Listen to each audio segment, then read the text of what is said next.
In this video, I'm going to show you how to insert a PowerPoint into CapCut the easy way by turning your slides into images and then bringing them into your edit. This is a great method if you want to create a presentation style video, add voiceovers, make tutorials, or repurpose your PowerPoint slides for social media. And if you find this helpful, make sure to hit the like button and subscribe for more simple software tutorials just like this. Let's jump in. First, open your presentation in PowerPoint.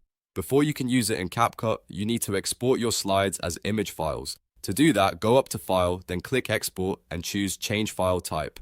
From the available options, select JPEG or PNG. Both work well, but PNG is often a great choice if you want cleaner visuals. Next, choose where you want to save the exported photos. PowerPoint will ask if you want to save just one slide or all slides. In this case, select all slides so every slide from your presentation gets converted into an image. Once you confirm, PowerPoint will create a folder with all of your slide images saved in the order they appear in your deck.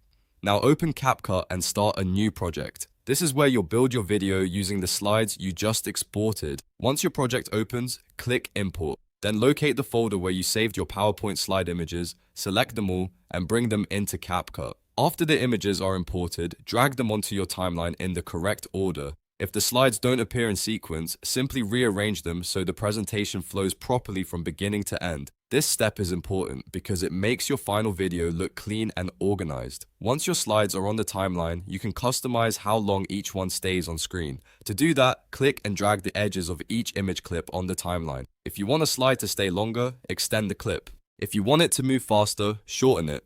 This gives you full control over the pace of your presentation video. You can also preview the project as you go to make sure the timing feels right. If needed, you can add transitions, text, music, or voiceover on top of your slides to make the video even more engaging. That's what makes this method so useful. It turns a simple PowerPoint into a polished CapCut video. So just to recap, open your presentation in PowerPoint, export the slides as JPEG or PNG, save all slides as images, then import them into CapCut, place them on the timeline, and adjust the duration of each slide. That's the easiest way to insert PowerPoint into CapCut. If this tutorial helped you out, please give it a thumbs up, subscribe for more CapCut and PowerPoint tips, and I'll see you in the next one.